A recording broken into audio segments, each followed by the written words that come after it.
All right, here we're going to look at ratios. Now ratios are rather interesting because it's something that you hear of, but we need to deal with. And I've looked at kind of a couple questions, and I want you to take a second, pause the video, and kind of look around. It's from a couple of slides ago, and then from the current slide. And I just want you to pause the video and see what you can see. All right, hopefully the video is paused and you have an idea, because I'm going to rub some of this out and then go back and explain it. So we're going to rub this out. We're going to rub this out. There we go. Now a ratio is something that really, it does not have any units. Okay, there are no units. So we should write this down. No units. No meters, no grams, no kilograms, no seconds, right? It's just a comparison of two things. So for example, this one from a couple slides ago, the wind speed in Chicago versus the wind speed in Boston can be written as a ratio. And you'll notice with the ratio they use the colon, okay? So 10.4 to 12.5. The problem is, to write a ratio properly, right, it needs to be a whole number and a whole number. You'll notice this one and the question from the current slide both have decimal places. Just take a second, have a look at that. Okay? How do we get rid of the decimal places? Well, because this is one decimal place, if I multiply a number by 10, right, it'll move the decimal place one spot. So what I see here is I could multiply this by 10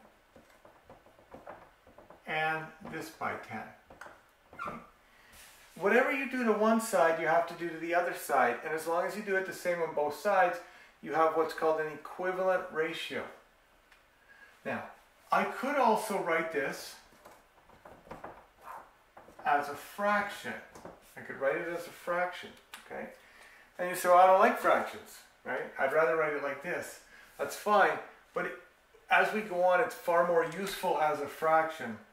So ratios can be written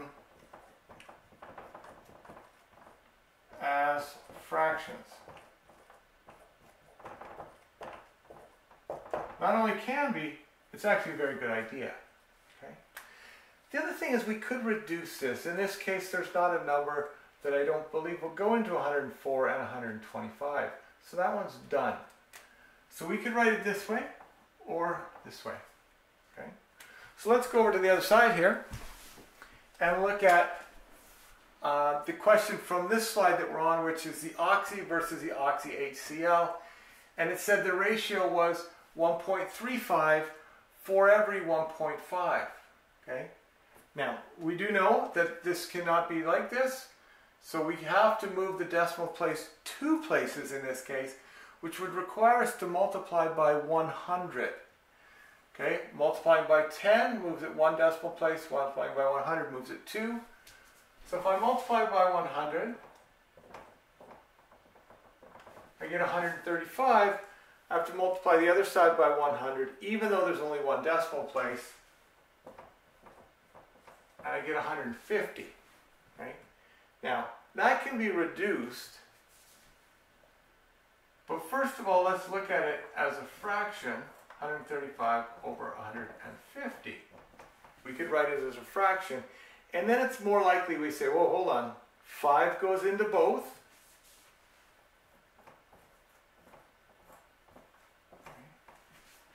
And then we look again, and we say, well, 3 goes into both.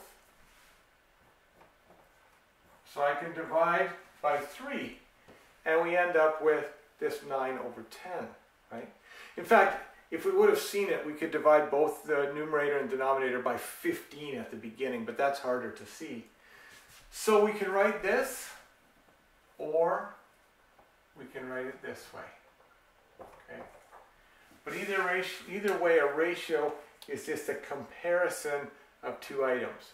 Might be apples and oranges, might be red cars and blue cars, but it's a comparison of two items. You don't use any units. You'll most commonly, as we go on, write it as a fraction.